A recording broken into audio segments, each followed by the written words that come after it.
ये कहानी है तैमूर की, जिसने दिल्ली में करवाया था कत्लेआम। एक ऐसा शासक जिसने लाखों हिंदुओं के सर काटकर उनके मीनार बना दिए थे। वो समय था सन 1336, जब तैमूर का जन्म शहर सब्ज नाम के एक जगह पर हुआ था। उसके पिता लोहार थे, जिन्होंने इस्लाम धर्म को कबूल कर लिया था, जिससे आगे चलकर जब तैमूर बड़ा हुआ तो वो भी इस्लाम का कट्टर अनुयायी बन गया।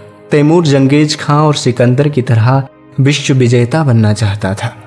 चूंकि वो एक गरीब परिवार में पैदा हुआ था, इसलिए अपने आसपास के कुछ लड़ाकू साथियों को मिलाकर साल 1369 में समरकंद के मंगोल शासक के मर जाने पर उसने समरकंद की गद्दी पर कब्जा कर लिया था। जिसके बाद जंगेज खां की तरह ही उसने पूरी क्रूरता के साथ दूर दूर देशों पर आक्रमण कर उन्हें तहस नहस कर दिया। 1380 और 1387 के बीच उसने खुरासन, सिस्तान, अफगानिस्तान, फारस, अजरबैजान और कुर्दिस्तान जैसे देशों को जीता और फिर 1393 में उसने बगदाद और मेसोपोटामिया को जीत लिया। इन सबको जीतने के बाद उसने भारत को भी जीतने की ठानी, लेकिन उसके साथी भारत पर आक्रमण करने के लिए तैयार नहीं थे, क्योंकि भारत समरकंद से काफी दूर था। दिल्ली समरकंद के दक्षिण पूर्व में था। वहां से दिल्ली करीब 1000 मील दूर था। दिल्ली तक पहुंचने का ये रास्ता दुनिया का सबसे कठिन रास्ता था, जो हिंदुकुश के पहाड़ियों से ऊपर होकर जाता था। बीच में अनेक नदियां, पथरीले रास्ते और रेगिस्तान भी थे। लेकिन जब तैमूर ने अपने साथियों से ये कहा कि हम भारत में इस्लाम धर्म के प्रचार के लिए जाएंगे, वहां प्रचलित मूर्ति पूजा का विध्वंस करेंगे और इस्लाम धर्म की स्थापना करेंगे, तो उसके साथी तैयार हो गए आक्रमण करने के लिए। पर तैमूर का ये एक बहाना था भारत तक पहुंचने का। उसका असल मकसद था भारत को लूटने का। भारत की महान समृद्धि और वैभव के बारे में उसने कुछ बातें सुन रखी थी। उस समय दिल्ली की हालत ठीक नहीं थी। सन 1338 में फिरोज शाह तुगलक की मौत के बाद दिल्ली में अशांति फैली हुई थी। मशहूर इतिहासकार सर जॉर्ज डनबर ने अपनी किताब हिस्ट्री ऑफ इंडिया में लिखा, फिरोज की मौत के बाद 10 सालों के अंदर एक के बाद एक दिल्ली में 5 बादशाह, उनके पोते और उनके छोटे बेटे ने राज किया था।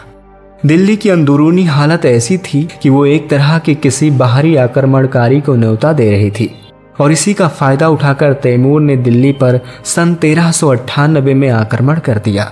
तैमूर ने खुद अपनी जीवनी तुझके तैमूरी में लिखा है कि कैसे उसने भयानक तरीके से भारत पर आक्रमण किया। उसने लिखा, कश्मीर की सीमा पर कटोर नाम के एक दुर्ग पर आक्रमण किया। उसने तमाम पुरुषों और बुजुर्गों को कत्ल और जवान स्त्रियों और बच्चों को कैद करने का आदेश दिया। फिर उन सभी कैदियों के सर काटकर उनके मीनार खड़े करने का आदेश दिया। उसके बाद भटनेर की दुर्ग पर घेरा डाला गया।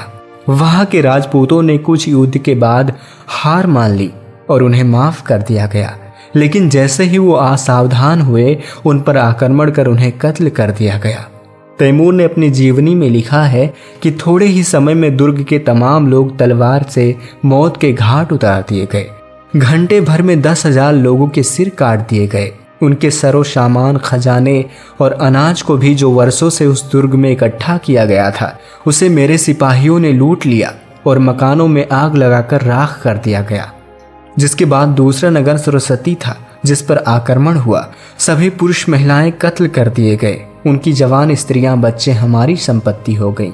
तैमूर ने जब जाटों के प्रदेश में प्रवेश किया, तब उसने अपनी सेना को आदेश दिया कि जो भी मिल जाए उसे कत्ल कर दिया जाए, और फिर सेना के सामने जो भी गांव या नगर आया उसे लूटा गया और पुरुष और बुजुर्ग महिलाओं को कत्ल कर दिया गया। तैमूर कई रियासतों को जीतते और वहां के निवासियों को कत्ल तथा कैद करते हुए दिसंबर के प्रथम सप्ताह के अंत में दिल्ली के पास पहुंच गया।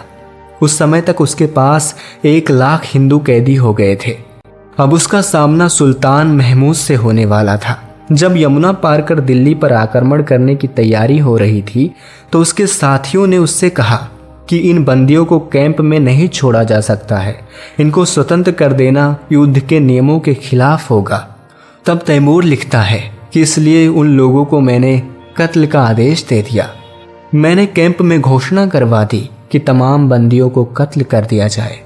यह आदेश मिलते ही कैदियों पर तलवारें चली और उनके सिरों की मीनार बना दी गई।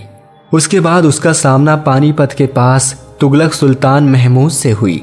सुल्तान महमूद ने 17 दिसंबर को 40,000 पैदल, 10,000 घुड़सवार और 120 हाथी की एक बड़ी सेना लेकर तैमूर से मुकाबला किया, पर बुरी तरह पराजित हुआ।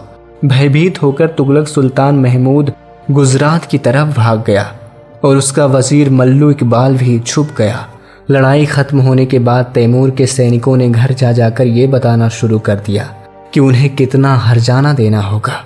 हिंदुओं ने जब देखा कि उनकी महिलाओं की बेइज्जती की जा रही है और उनके धन को लूटा जा रहा है, तो उन्होंने दरवाज़ा बंद करके अपने ही घरों में आग लगा दी और कईयों ने अपनी पत्नियों और बच्चों की हत्या कर दी और तैमूर के सैनिकों पर टूट पड़े। इसके बाद दिल्ली में वो नरसंहार देखने में आया कि सड़कों पर लाशों की ढेर लग गई। तैमूर की पूरी सेना दिल्ली में घुस आई। थोड़ी ही देर में दिल्ली वासियों ने हथियार डाल दिए और वहीं कुछ लोग मस्जिद में जाकर छुप गए। जस्टिन मरोजी लिखते हैं कि तैमूर के 500 सैनिक और 200 अमीरों ने मस्जिद पर हमला कर दिया और वहां छुपे लोगों को एक एक करके मार डाला गया और उनके सिरों को काट काट कर मीनार खड़ी कर दी गई और उनके कटे हुए शरीर को चील और कौवों को खाने के लिए वहीं छोड़ दिया गया। लगातार 3 दिनों तक ये कत्लेआम चलता रहा, जिसका नतीजा ये हुआ कि अपनी धन दौलत, जवाहरातों और इत्र के लिए मशहूर दिल्ली जलते हुए नर्क में बदल गई, जिसके कोने कोने से सड़ रही लाशों की बदबू आने लगी थी। तैमूर का असली मकसद भारत को लूटना था। तैमूर दिल्ली में सिर्फ 2 हफ्ते रहा। उसने सोना, चांदी, मोती, जेवर, कीमती पत्थर और बहुत सारे धन दौलत को इकट्ठा कर लिया। वहां के स्थानीय शहजादे भी तैमूर के आगे झुक गए और ढेर सारे धन दौलत नजराने के रूप में दिए। तैमूर पीढ़ियों से इकट्ठा किए गए दिल्ली की दौलत को लूट कर समरकंद ले गया। अनेक बंदी बनाई गई औरतों, शिल्पकारों को भी तैमूर ने जंजीरों में बांधकर अपने साथ ले गया। भारत से जो कारीगर वो अपने साथ ले गया, उनसे उसने समरकंद में कई इमारतें बनवाईं। भारत से लौटने के बाद सन 1405 में जब वो चीन पर हमला करने के लिए योजना बना रहा था, उसी समय उसकी मौत साधारण जुकाम से हो गई और इस तरह से उसका अंत हुआ। तो बस आज की कहानी का अंत यहीं पर होता है। मिलते हैं आपको अगली वीडियो में। तब तक के लिए आप अपना ख्याल रखें। Thank you.